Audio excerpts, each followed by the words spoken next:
Do Senhor Jesus, eu sou o pastor Cosme Bittencourt e sou pastor da Igreja Batista Nacional aqui na cidade de Lavras, Minas Gerais, aqui no sul de Minas Gerais. E eu venho gravar o vídeo de hoje para tirar uma dúvida de muitas pessoas, de várias igrejas, né, que nós temos visto aí também nas redes sociais, muitas pessoas querendo saber a respeito desse assunto. Afinal de contas, a igreja irá passar pela grande tribulação ou não? Então há dois pensamentos. Existe o pensamento daqueles que são pós-tribulacionistas, aqueles que acreditam que a igreja realmente irá passar por todas as coisas que estão descritas no Apocalipse, os flagelos, as pragas, né, o toque das trombetas, o derramamento das taças da ira de Deus e assim por diante. E existem aqueles que são pré-tribulacionistas, que não acreditam que a igreja irá passar pelo arrebatamento. Pelo contrário, acredita-se que a igreja será arrebatada aos céus e será poupada e será guardada desta grande ira que irá se manifestar. A minha pergunta para você é a seguinte: qual é a sua posição? Pois bem, eu acredito que até o final deste estudo você possa ter uma conclusão bíblica dos fatos e você possa realmente ter definida a sua doutrina escatológica a respeito deste grande evento que é o arrebatamento da igreja, que é a vinda do Senhor Jesus Cristo, que são os eventos que estão para acontecer descritos no Apocalipse. Esse é o principal objetivo, que no final deste estudo você entenda e compreenda biblicamente quem está com a razão e o que a Bíblia diz a respeito deste assunto. Antes de começar a falar qualquer coisa, de estar lendo um texto na Palavra de Deus que se encontra no Evangelho de Lucas, no capítulo de número 21 e versículo de número 34 ao 36, que nós vamos tomar por base da explicação de toda esta teologia, de toda esta escatologia bíblica que nós vamos fazer menção a partir de agora. Então vamos lá. Eu vou colocar aqui embaixo aqui, para que você possa acompanhar a leitura da palavra de Deus, se você nesse momento não tem disponibilidade de usar a espada do Espírito, a palavra de Deus. Diz assim, Lucas 21:34: Olhai por vós, para que não aconteça que o vosso coração se carregue de glutonaria, de embriaguez e dos cuidados da vida, e venha sobre vós de improviso aquele dia, porque virá como um laço sobre todos os que habitam na face de toda a terra. E o versículo chave para nós é o versículo de número 36, que diz assim: Vigiai, pois, em todo o tempo, orando, para que sejais havidos por dignos de evitar todas estas coisas que hão de acontecer e de estar em pé diante do Filho do Homem. Se faz necessário, meu querido, minha querida, eu repetir o versículo de número 36. Diz assim: Vigiai, pois, em todo o tempo, orando para que sejais havidos por dignos de evitar todas estas coisas que hão de acontecer e estar em pé diante do Filho do Homem. Veja que no capítulo de número 21 do Evangelho de Lucas, nós vemos aqui um sermão profético. Então, nós olhamos aqui do versículo de número 5 e até o versículo de número 6, está profetizado aqui a respeito da queda do templo, né, que foi profetizado. Então, se você olhar, você vai ver que está escrito, e dizendo alguns a respeito do templo, que estava ornado de formosas pedras e dádivas, disse: quanto a estas coisas que vedes, virão dias que se não deixará pedra sobre pedra que não seja derribada. Então o Senhor fala sobre a queda, né, do templo em Jerusalém. Nós sabemos que isso aconteceu no ano 70, né, depois de Cristo. E quando nós olhamos o versículo de número 7 até o versículo de número 19, nós vemos aqui o princípio de dores. E é muito importante a gente entender isso, porque é justamente aonde nós estamos situados hoje. No livro do profeta Daniel, no capítulo de número 9, se eu não me engano, versículo 2, Daniel descobriu o período profético que ele estava inserido, que ele estava vivendo em sua atualidade. Então diz a Bíblia que através dos seus livros, né, que ele estudava, ele entendeu que ele estava vivendo o período de 70 anos de cativeiro. Então Daniel, a partir dali, começa a orar ao Senhor Deus, clamando pelas suas misericórdias. Mas o que chama a atenção foi que Daniel descobriu o tempo, o período que ele estava. E nós também hoje, estudando a palavra de Deus, e sem nenhuma sombra de dúvida, nós entendemos o período profético que nós estamos vivendo na atualidade, que nós chamamos de princípio de dores. Usando uma linguagem aí de uma mulher que está grávida, você sabe que quando vai chegando ali as suas últimas semanas, ela começa então a sentir contrações, e este é um sinal que o filho ou a filha está para nascer, e na medida que vai se aproximando a hora desta mãe dar a luz ao seu filho, as contrações aumentam e diminui-se o espaço, encurta-se o espaço de tempo entre uma contração e outra. E isto é uma figura do que nós estamos vivendo hoje, que são os princípios de dores, ou seja, são essas contrações para que então seja gerado aquilo que está para vir, aquilo que está para nascer, aquilo que está para acontecer. Então, o período que nós estamos situados hoje é chamado de princípio de dores. Então, vamos lá. A palavra de Deus diz que apareceria falsos cristos. Quantas pessoas aparecendo hoje aí dizendo que é Jesus Cristo? Nós temos aí o reverendo Moon, né, se não me engano já é falecido. Nós temos o Henri Cristo, meu pai, né, falando também, e tantos outros que a gente às vezes nem tem ideia, que se dizem o Messias, né, o Filho do Deus vivo e assim por diante. Bom, e sem contar que nós também vimos aí várias coisas acontecendo, descritas na palavra de Deus. Exemplo, terremotos. Tivemos terremoto no Japão, com um espaço tão curto de tempo. Tivemos um terremoto agora, recente, no México. Nós tivemos aí furacões, o Irma, né, que veio aí atacando ali o sul da Flórida, entrando Miami adentro, sentido de Sarasota, Bradenton, e no sentido ali de Tampa, Orlando e tal, enfim. Então são coisas que têm acontecido. Até a Bíblia fala sobre as águas do mar agitadas, os maremotos, e tantas coisas acontecendo em nossos dias. E também a palavra de Deus nos fala que o povo cristão seria odiado de todas as nações. Nós temos visto agora, recente, alguém escrevendo aí na revista Veja, que nós somos um povo que incomoda, né? E aqui ainda está leve a luta, mas quando você olha em certos lugares da Nigéria, da África, Afeganistão e tantos outros lugares, nós vemos aí os cristãos sendo mortos por jihadistas, né, por pessoas ali do Boko Haram, cristãos sendo degolados, e tantas coisas estão acontecendo, e tudo isso é uma evidência do período profético que nós estamos, que é o princípio de dores. E a Bíblia diz, ainda não é o fim. Olhamos aqui o versículo de número 20 ao 24, né, na epígrafe de algumas Bíblias, né, está escrito, o sermão profético continua, a grande tribulação, porque aqui está falando sobre Jerusalém estando cercada, né?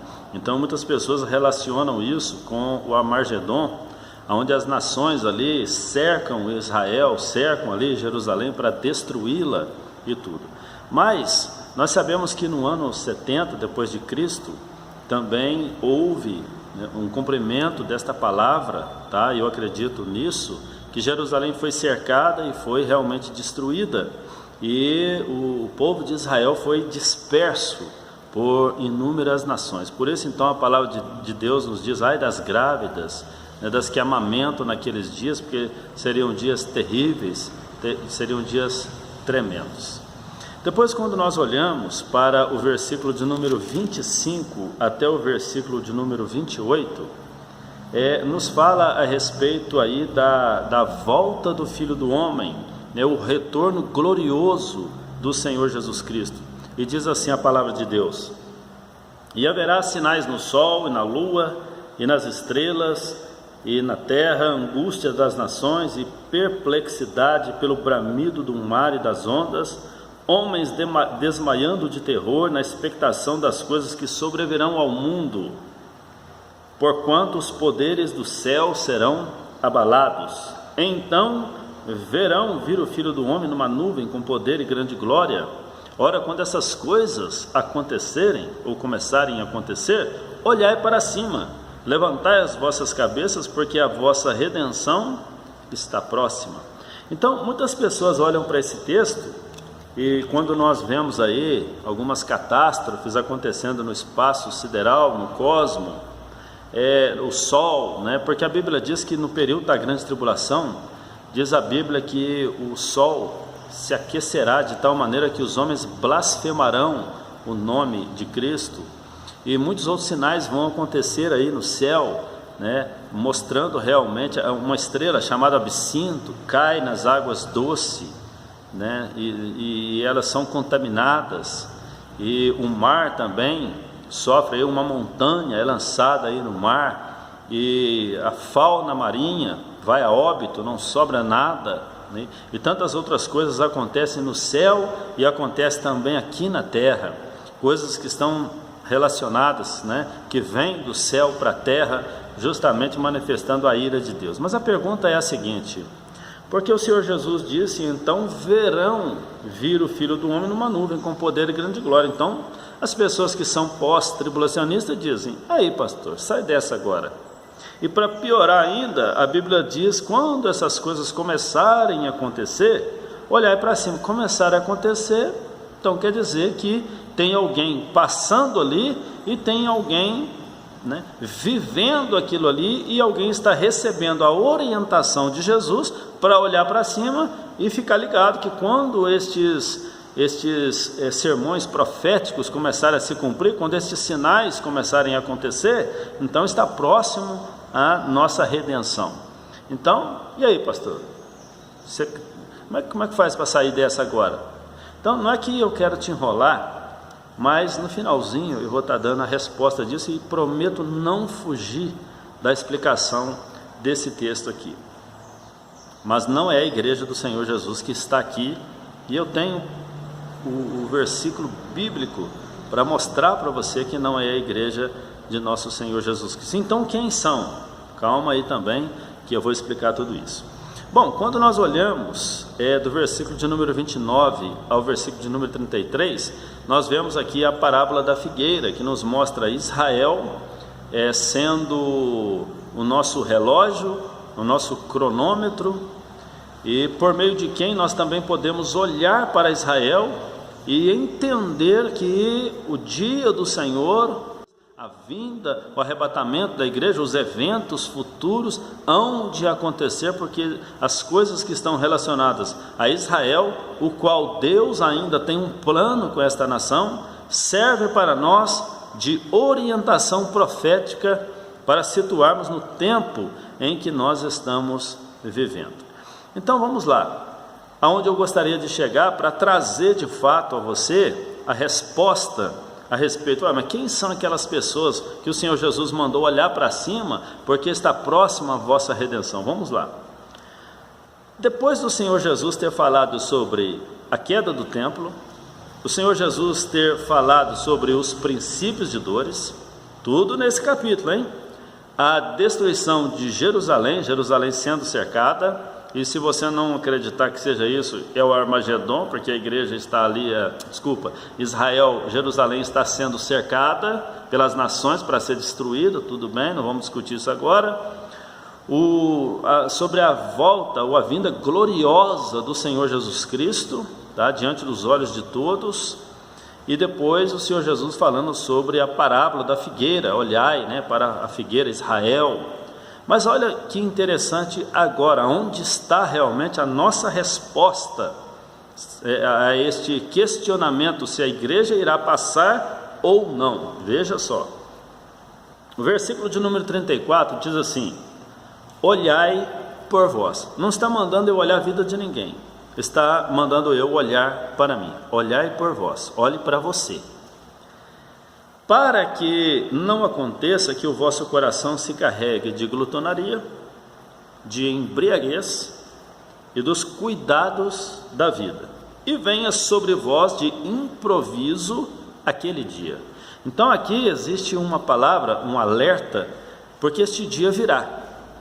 E o alerta do Senhor Jesus neste versículo é para que este dia não nos pegue de improviso. Na linguagem do mundo aí fora, de calça curta, né?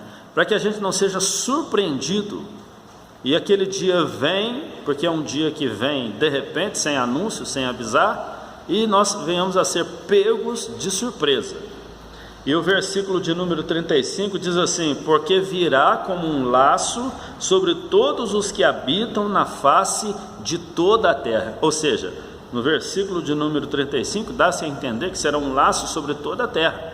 Quem estiver aqui não tem como escapar. Tudo bem. Agora, o texto áureo, para nós que acreditamos que a igreja de Cristo não irá passar pela grande tribulação, está justamente no versículo de número 36, que nos diz assim: vigiai, pois, em todo o tempo, orando para que sejais havidos por dignos de evitar todas essas coisas que hão de acontecer e estar em pé diante do Filho do Homem. Repetindo: vigiai, pois, em todo o tempo, orando para que sejais havidos por dignos de evitar todas estas coisas que hão de acontecer e estar em pé diante do Filho do Homem. Então veja que este versículo deixa claro para nós que há um escape de Deus para a vida daqueles que seguem esta orientação, que é orar e vigiar e ser encontrado digno de evitar todas essas coisas. Há neste versículo um escape para quem cumprir as instruções que o Senhor Jesus Cristo está dando, para que você possa então evitar todas estas coisas. Se esse versículo aqui não existisse, eu poderia até dizer, puxa, apesar que há muitos outros versículos, mas eu poderia até dizer, realmente a igreja vai passar pela grande tribulação. Mas este versículo mostra para a gente que existe uma possibilidade de um grupo de pessoas não passar por estes eventos que hão de acontecer. Do contrário, Jesus jamais diria: orai, né? Portanto, em todo o tempo, né? Vigiai, pois em todo o tempo orando, para que sejais havidos digno de evitar todas estas coisas. Jamais Jesus ia dizer uma palavra dessa, ou nos dar uma instrução dessa, se não existisse a possibilidade de a gente evitar a grande tribulação, evitar, né, os flagelos que serão derramados no período aí do Apocalipse e coisa desse tipo. Então, eu fico com este versículo que o Senhor Jesus Cristo mostra para a gente que existe uma possibilidade, e a instrução é: você precisa orar e você precisa vigiar, para que você seja havido, ou seja, encontrado digno de evitar todas essas coisas que hão de acontecer. Então você me pergunta, então quem eram aquelas pessoas que o Senhor Jesus Cristo disse: quando virdes tudo isso acontecer, levantai as vossas cabeças, porque a vossa redenção está próxima? Bom, primeira coisa que eu quero deixar bem claro é a seguinte: se o Senhor Jesus Cristo disse que existe uma possibilidade de escapar de todos esses eventos que hão de acontecer, é porque um grupo não passará. Agora, se eu não cumprir estes requisitos, orar, vigiar e ser encontrado digno de evitar todas essas coisas, eu serei levado ou serei deixado para trás?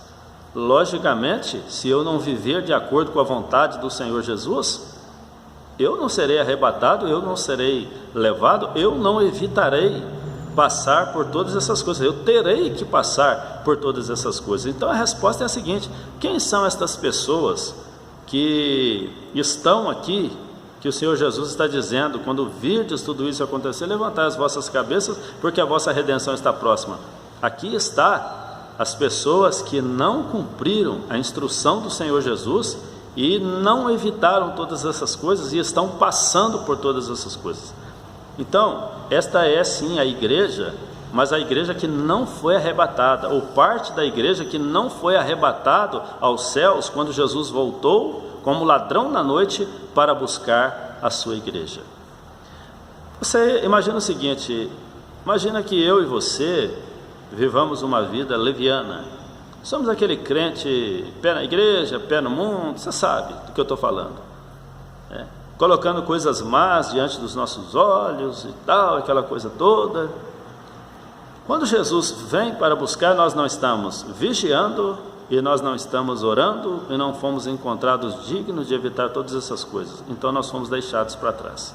Qual seria a nossa postura, tendo em vista que nós que somos conhecedores da palavra de Deus e sabemos que o Senhor Jesus Cristo voltou, buscou a sua igreja, e agora manifesta-se o anticristo e começa-se uma perseguição terrível, porque ele quer se assentar no templo de Deus, onde será construído lá em Israel, o terceiro templo, e ele quer se assentar nesse templo e ser adorado como Deus, e ele se levanta contra tudo que se adora, o filho da perdição, o iníquo, o homem do pecado, o anticristo, e todas essas coisas acontecem, e a Bíblia deixa muito claro que aquele que tiver em sua testa ou na sua mão direita o número 666, o número da besta, esta pessoa não terá mais a salvação. Qual seria então a nossa postura mediante a nossa própria negligência que nos fez passar por tudo que estamos passando, para aqueles, é claro, que ficarem? Qual seria a postura dessas pessoas? Logicamente que as pessoas voltariam para Cristo. Quem está desviado voltaria para a presença de Deus. Isso é uma coisa lógica e óbvia. O que nós não podemos negar aqui é que existe de fato uma instrução do Senhor Jesus para que haja um escape da igreja. Se você ora, leia o versículo de número 26, que diz aí, vigiai, pois, em todo o tempo, orando, para que sejais havidos por dignos de evitar todas essas coisas que vão de acontecer. A instrução está clara, existe um povo que não vai passar. Quem disse isso foi o Senhor Jesus. Agora, se eu não cumpro essa instrução, o que vai acontecer comigo? Eu vou passar. Tenho que, inevitavelmente, passar por tudo isso que está acontecendo. Agora, eu pergunto para você, que é pós-tribulacionista, que vive fazendo vídeo e pregando aí que a igreja vai passar pela grande tribulação, explica para mim esse versículo 36.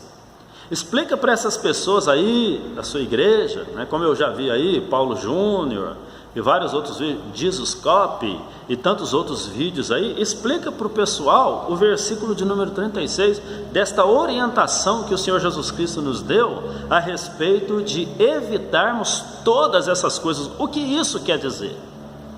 Bom, vamos prosseguir. Muito bem, vamos ver aqui agora em Mateus capítulo de número 24, versículo de número 36, que fala para nós acerca de como será a vinda do Senhor Jesus Cristo. Veja bem o versículo 36.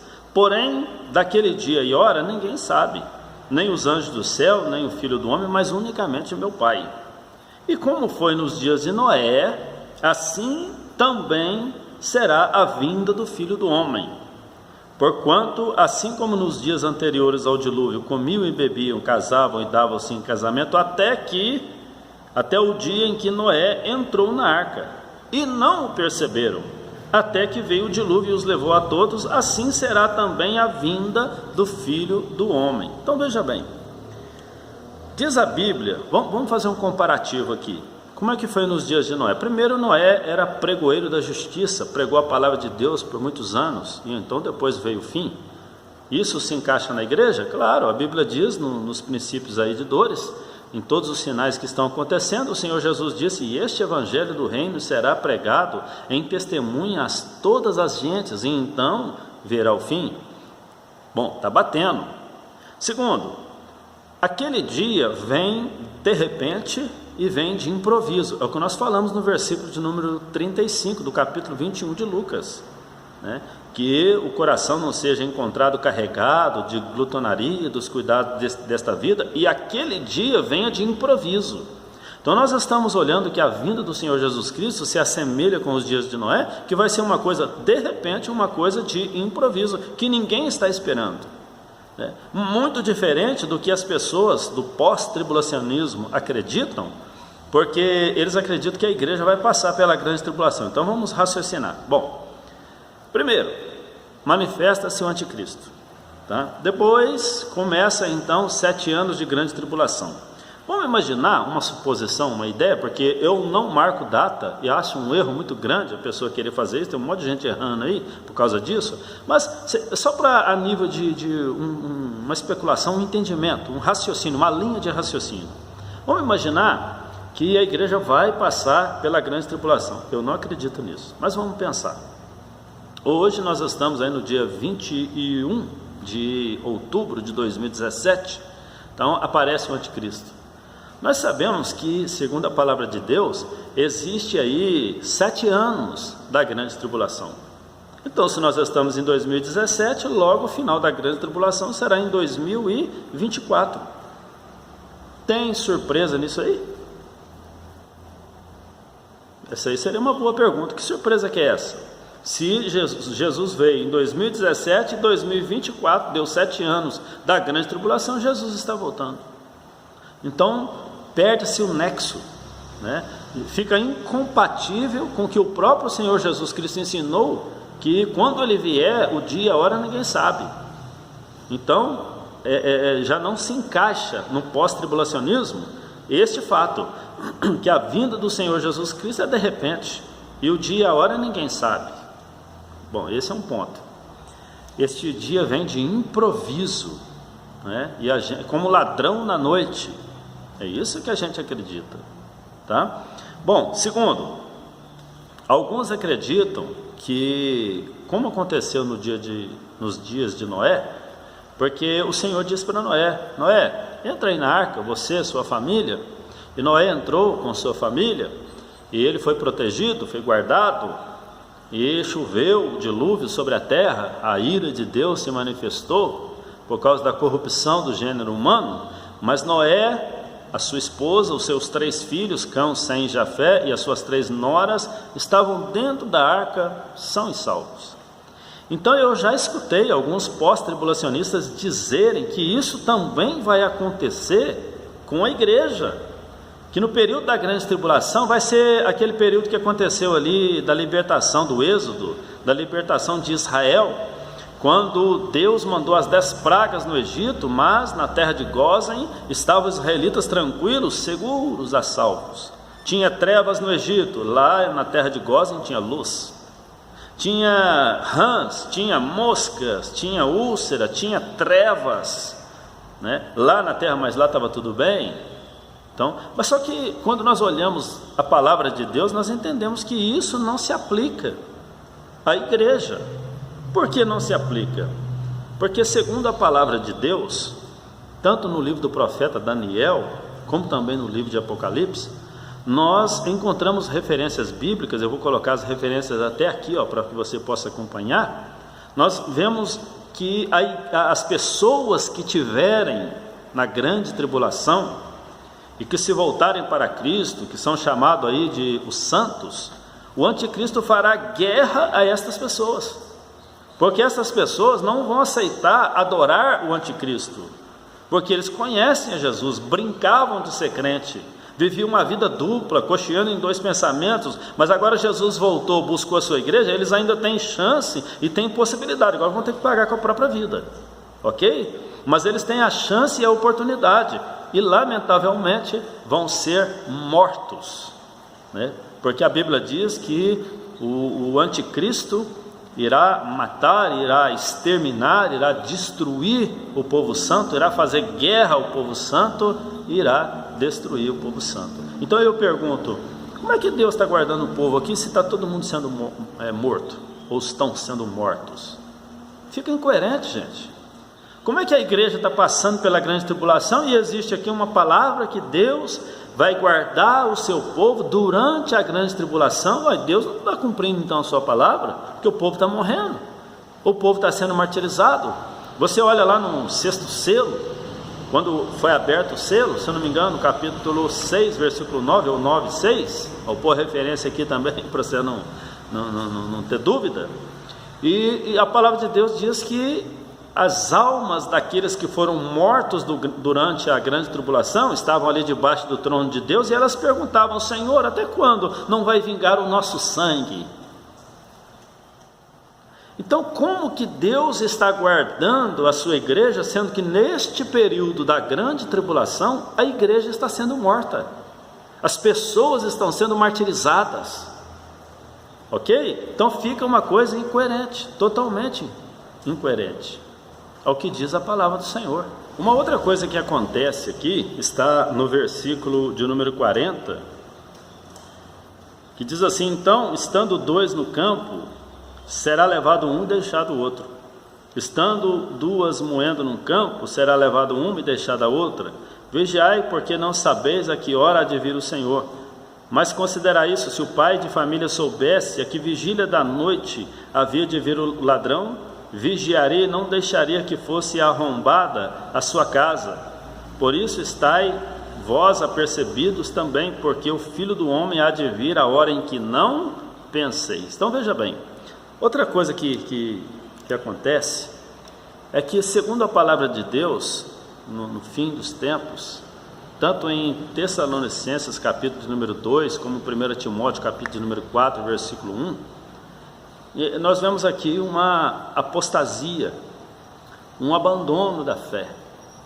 Pessoas que realmente foram crentes, serviam a Deus, estavam na presença de Deus, e agora, infelizmente, são desertores da fé. E o nosso tempo hoje está muito marcado por isso, porque hoje, em muitos lugares, nós não temos uma identidade cristã. O que é ser um cristão? O que é ser um servo de Deus? Você sabe disso. Há pessoas que estão na igreja, mas estão lá fora bebendo socialmente.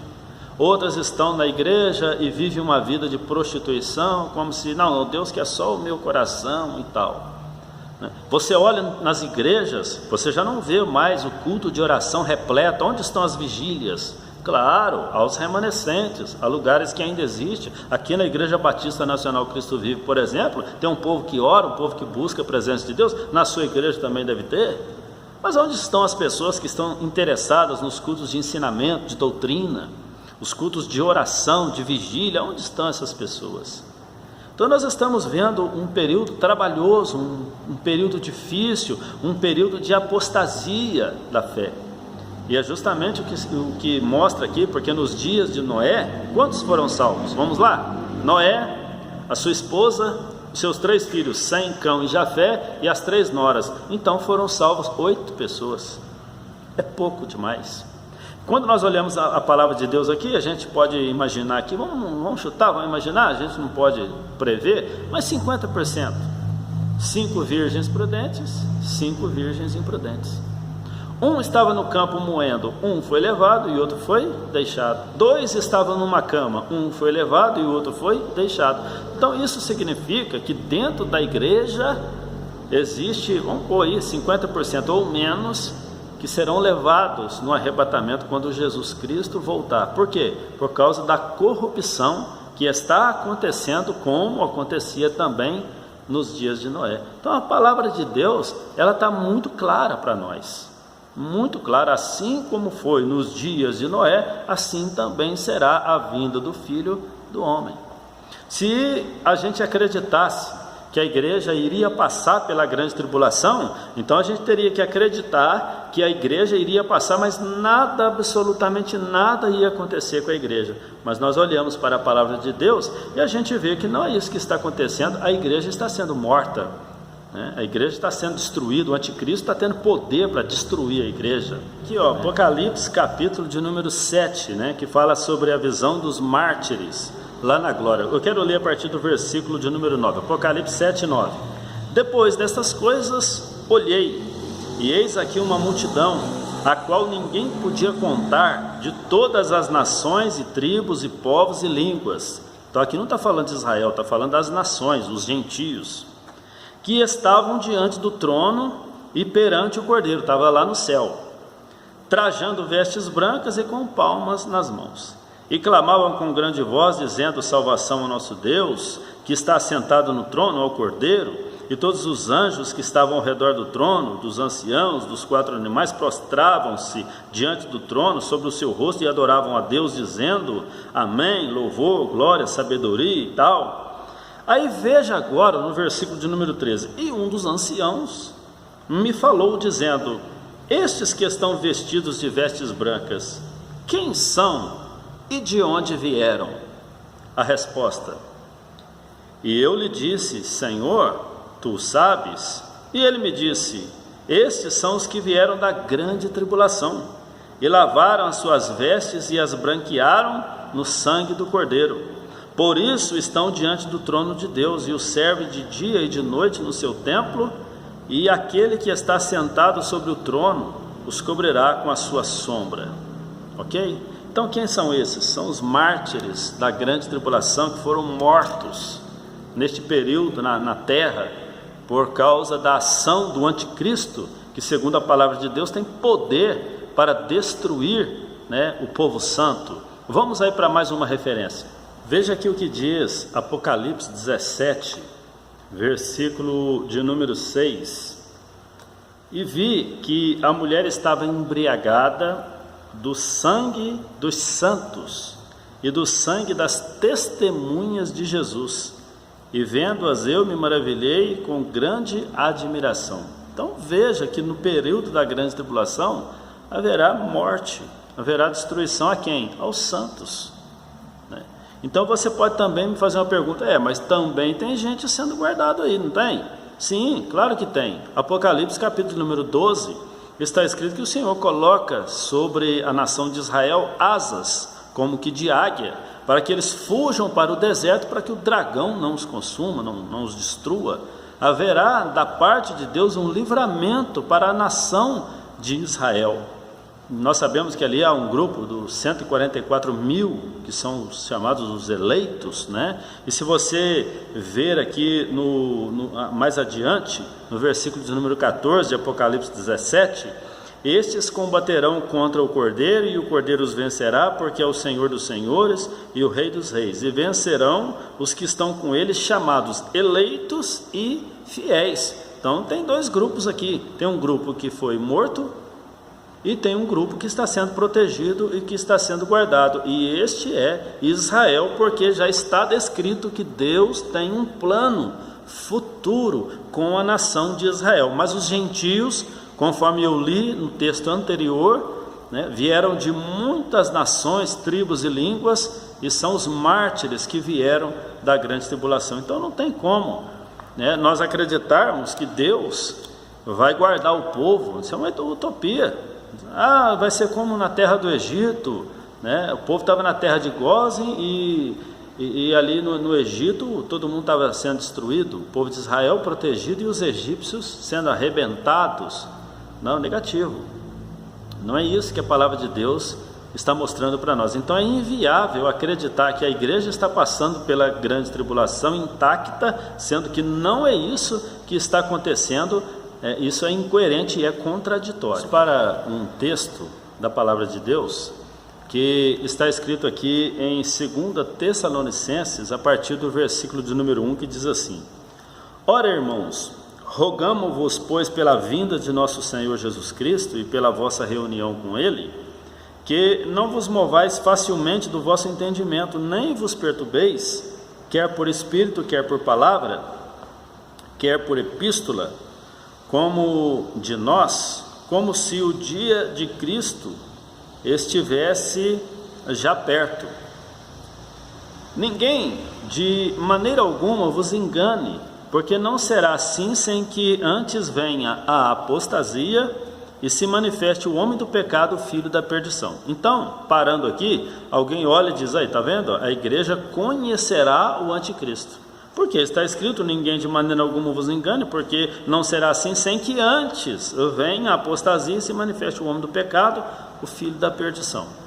Se nós parássemos por aqui, certamente a gente acreditaria que a igreja iria conhecer o anticristo e depois então poderia ser arrebatada. Mas seria também incoerente, porque isso tiraria a característica da vinda de surpresa do Senhor Jesus Cristo. Então você me pergunta: então está uma bagunça, está uma contradição. Espera aí, texto sem contexto vira pretexto para se tornar heresia. Vamos continuar lendo para a gente entender. Então, e assim, sem que venha a apostasia e se manifeste o homem do pecado, o filho da perdição, o qual se opõe e se levanta contra tudo que se chama Deus e se adora, de sorte que se assentará como Deus no templo de Deus, querendo parecer Deus. Isto mostra que o terceiro templo, né, em Jerusalém será reerguido, será reconstruído, ok? E ele se assentará lá, o anticristo, querendo ser Deus, querendo ser adorado, e se levantará contra qualquer adoração que não seja ele, tá? Não vos lembrais de que estas coisas vos dizia quando ainda estava convosco? Olha o 6 agora. E agora vós sabeis o que o detém. Então, peraí, existe alguma coisa que está detendo a manifestação do anticristo, para que ao seu próprio tempo seja manifestado. Vou repetir. E agora vós sabeis o que o detém, para que ao seu próprio tempo seja manifestado. Porque já o mistério da injustiça opera, e somente há um que agora resiste até que do meio seja tirado, e então será revelado o iníquo, a quem o Senhor desfará pelo sopro da sua boca e aniquilará pelo esplendor da sua vinda. Ok? Então aqui nós vemos claramente o que aconteceu nos dias de Noé. Nós vemos que o Senhor diz para Noé e para sua família: entra na arca. Assim que eles entraram na arca, o Senhor fechou a porta pelo lado de fora. E eu costumo até dizer que Deus que fechou do lado de fora, porque se isso não acontecesse, certamente, escutando os gritos de aflição daquelas pessoas, Noé, pela sua compaixão, podia até querer abrir aquela porta, mas o tempo de Deus já tinha chegado ao fim. O período que ele pregou a palavra de Deus para que as pessoas se arrependessem, esse período já tinha terminado. Então nós olhamos aqui da mesma forma, o anticristo, ele vai se manifestar. A apostasia está acontecendo, mas existe um que o detém. Não está detendo a apostasia, está detendo a manifestação do anticristo.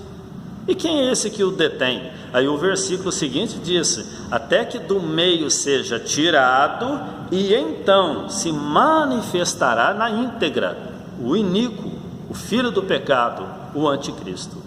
Então, fazendo uma junção desse texto com os dias de Noé, quando a igreja de Cristo for tirada, então se manifestará o anticristo.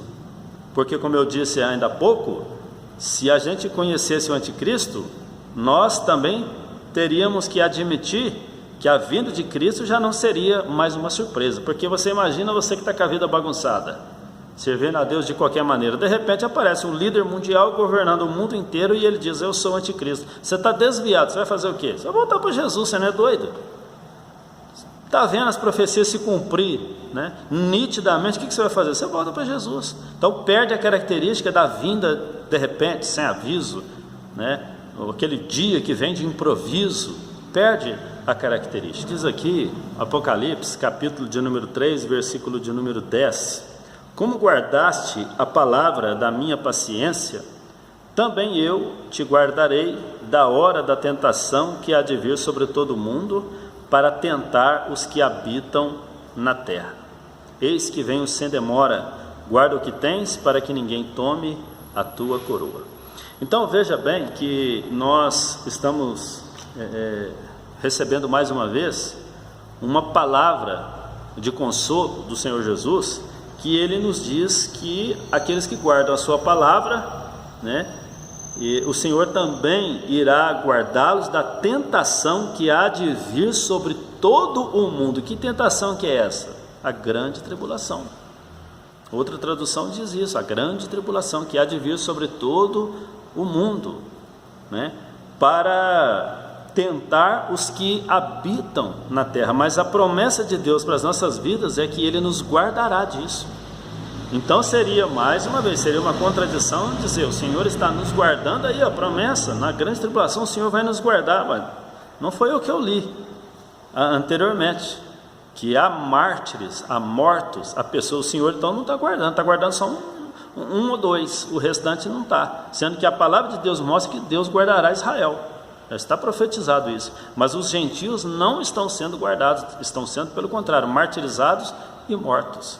Então, este guardar aqui ou acontece antes, que é o arrebatamento que nós acreditamos, ou fica incoerente dizer que o Senhor nos guarda durante a grande tribulação, sendo que todo mundo está sendo martirizado, está sendo morto pela ação do anticristo.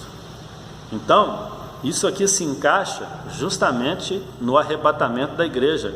Tessalonicenses capítulo de número 2, que nós falamos que somente há um que o detém, até que do meio seja tirado, então se manifestará o homem do pecado. Quem que é o homem do pecado? Aquele que vai fazer guerra ao povo santo e vai matar os cristãos, que naquele período da grande tribulação voltam-se para Jesus arrependidos, porque brincaram, não cumpriram Lucas 21:36, né? Que diz lá: vigiai, portanto, orando, para que sejais havidos por dignos de evitar todas essas coisas que hão de acontecer. Então essas pessoas que não evitaram, porque não fizeram a sua parte, estão sendo mortos na grande tribulação. Não era para ser guardado? Então fica incoerente você dizer que a igreja vai passar pela grande tribulação, sendo que lá a igreja não será guardada, ela será destruída, será exterminada. Então o único jeito de o Senhor nos guardar aqui, para não contradizer-se com a sua própria palavra, é tirar o povo antes, é salvar, é arrebatar a igreja aos céus. Tem mais uma associação aqui com a vinda de Jesus. Nós falamos sobre os dias de Noé e estamos falando sobre Ló também. Olha que coisa interessante, Lucas 17, versículo de número 26. E como aconteceu nos dias de Noé, assim será também nos dias do Filho do Homem. Comiam, bebiam, casavam-se e davam-se em casamento até o dia em que Noé entrou na arca e veio o dilúvio e consumiu a todos. Como também da mesma maneira aconteceu nos dias de Ló. Comiam, bebiam, compravam, vendiam, plantavam e edificavam. Mas no dia em que Ló saiu de Sodoma, choveu do céu fogo e enxofre e consumiu a todos. Assim será no dia em que o Filho do Homem se há de manifestar. Naquele dia em que quem estiver no telhado, tendo os seus utensílios em casa, não desça a tomá-los. E da mesma sorte, o que estiver no campo, não volte para trás. Lembrai-vos da mulher de Ló. Agora, versículo de número 33. Qualquer que procurar salvar a sua vida, perdê-la, e qualquer que a perder, salvá-la. Digo-vos que naquele dia estarão dois numa cama, um será tomado e outro será deixado. Duas estarão juntas moendo, uma será tomada e outra deixada. E dois estarão no campo, um será tomado, o outro será deixado e tal. Agora vamos dar um pulinho aqui para 2 Pedro, no capítulo de número 2, que nos diz assim, a partir do versículo de número 4. Porque Deus não perdoou aos anjos que pecaram, mas havendo-os lançado no inferno, versículo 5. E não perdoou o mundo antigo, mas guardou a Noé, pregoeiro da justiça, com mais 7 pessoas, então quer dizer que foi 8, ao trazer o dilúvio sobre o mundo dos ímpios, e condenou a subversão a cidade de Sodoma e Gomorra, reduzindo a cinza e pondo-as para exemplo aos que vivessem impiamente.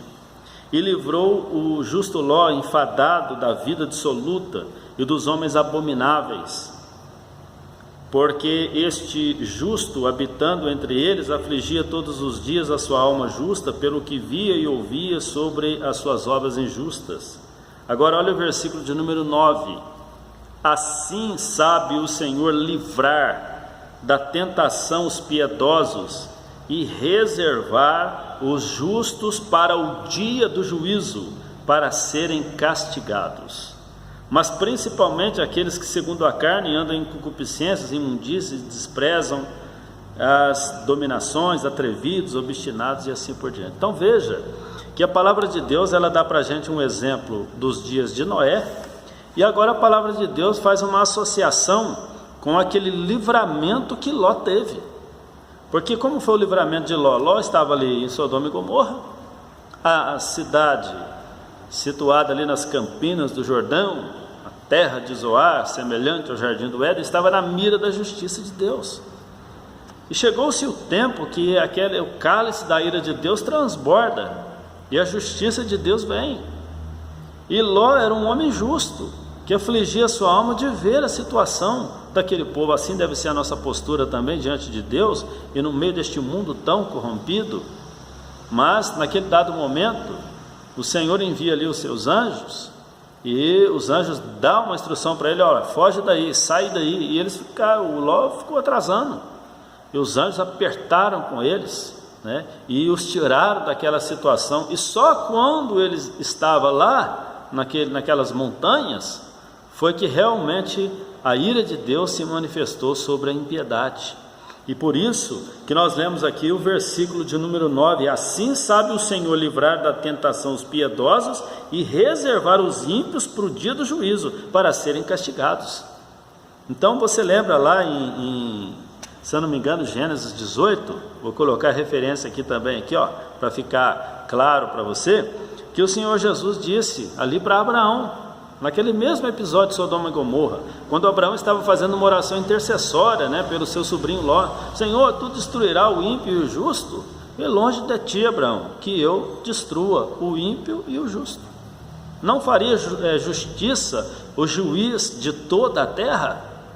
Então, Deus não condena o ímpio com o justo. Isso é a palavra de Deus. Agora, lamentavelmente, as pessoas que hoje estão brincando com as coisas de Deus não são justos.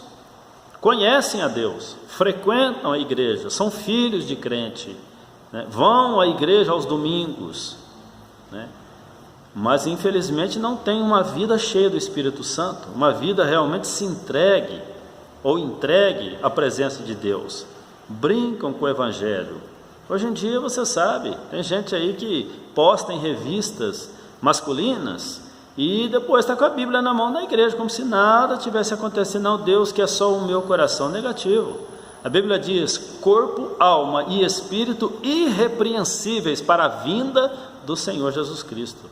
O seu corpo, a sua alma e o seu espírito, você na totalidade, você completamente tem que estar irrepreensível para a vinda do Senhor Jesus.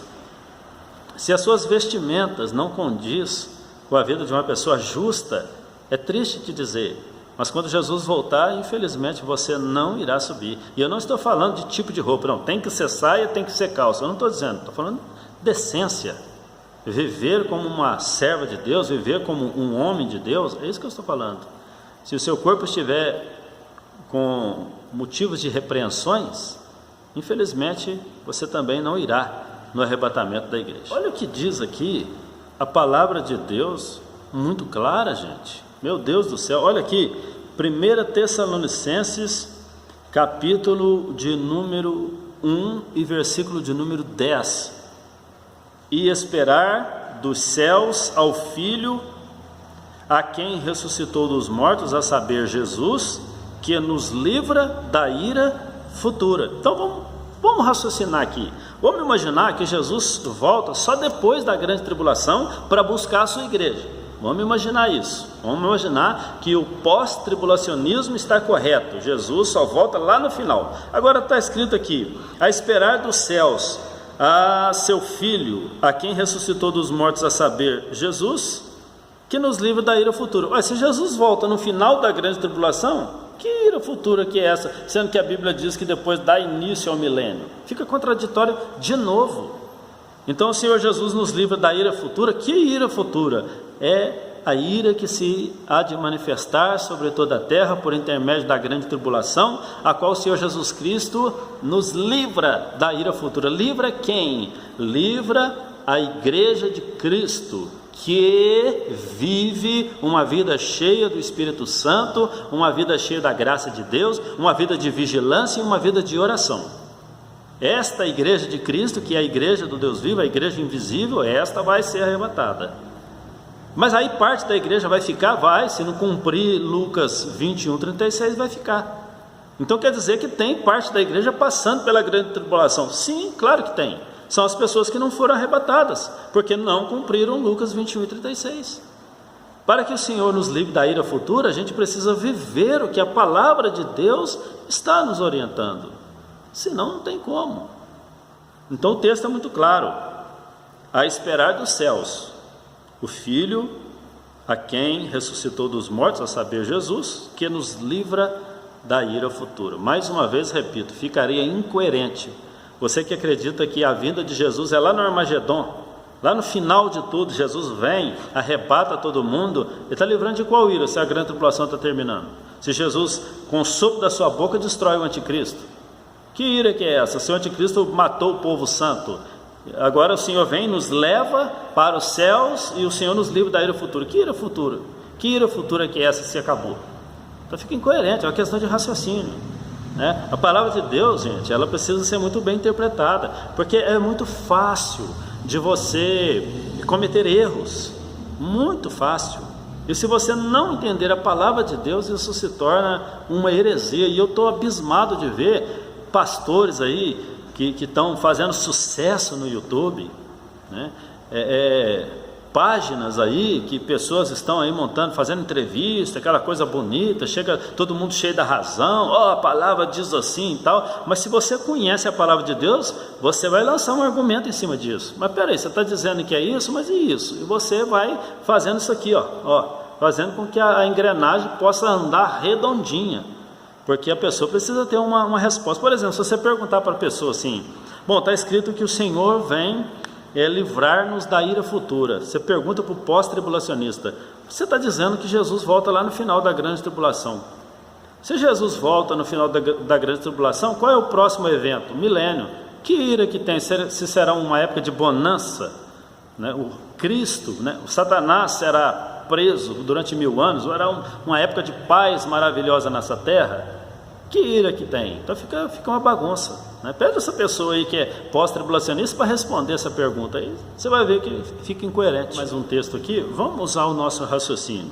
1 Tessalonicenses capítulo 4, versículo de número 13, preste bem atenção. Não quero, porém, irmãos, que sejais ignorantes acerca dos que já dormem, para que vos não entristeçais como os demais que não têm esperança. Estamos falando de quem? Estamos falando de quem já morreu em Cristo. Porque se cremos que Jesus morreu e ressuscitou, assim também aos que em Jesus dormem, Deus os tornará a trazer com ele. Dizemos-vos, pois, isto pela palavra do Senhor, que nós, os que ficarmos vivos para a vinda do Senhor, não precederemos os que dormem. Porque o mesmo Senhor descerá do céu com alarido, com voz de arcanjo, com a trombeta de Deus, e os que morreram em Cristo ressuscitarão primeiro. Depois nós, os que ficarmos vivos, seremos arrebatados juntamente com ele nas nuvens, a encontrar com o Senhor nos ares. Assim estaremos sempre com o Senhor. Portanto, consolai-vos uns aos outros com essas palavras. Então, veja bem, quando eu li no Apocalipse sobre aquelas pessoas que estavam vindo de todas as línguas, tribos e nações, aqui estava falando sobre pessoas, ali estava falando sobre pessoas que foram martirizados durante a grande tribulação, está muito claro. O ancião perguntou a João, quem são esses? Não sei, tu sabes? Então o ancião disse, esses são aqueles que vieram de tribos, línguas e nações, e são os que vieram da grande tribulação, morreram. Só que esse texto aqui está dizendo que na vinda de Cristo há pessoas que estão mortas, que são ressuscitadas, que precederão os que estão vivos, e depois os que estão vivos são arrebatados, no abrir e piscar de olhos, como está lá em 1 Coríntios 15, se eu não me engano, dos 51 em diante. Eis que vos digo o mistério, nem todos dormiremos, mas seremos arrebatados a encontrar com o Senhor nos ares, e a trombeta soará, os mortos ressuscitarão primeiro, depois nós, os que estivermos vivos, seremos arrebatados a encontrar com o Senhor nos ares e tal. Então aqui existe mortos e existem vivos.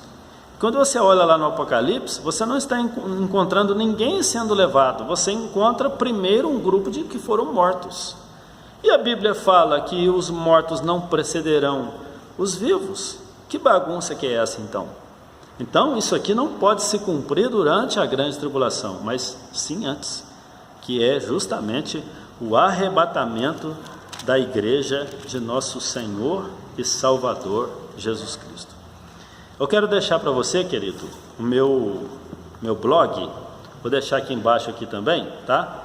Para que você possa estar acessando. São mais de 200.000 pessoas que acessaram, né, o meu blog. E o meu blog é cosmebiter.webnode.com.br. Ali você vai encontrar este estudo bíblico, pré-tribulacionismo ou pós-tribulacionismo, quem tem razão. Também um outro assunto que já vou estar colocando um vídeo no ar também, é a respeito de Gênesis 6. Afinal de contas, quem eram os filhos de Deus? Será que eram os anjos? Será que era a descendência de Sete? Eu vou estar deixando esse vídeo também, onde pessoas do Brasil inteiro têm entrado no meu blog e visto este estudo, né? E muitas pessoas têm me questionado, muitas pessoas têm enviado mensagens. Então entra aí no meu blog para que você conheça um pouquinho mais acerca da palavra do Senhor Jesus. Um beijo no seu coração e que o Senhor Jesus Cristo te abençoe poderosamente, em nome de Jesus. Amém.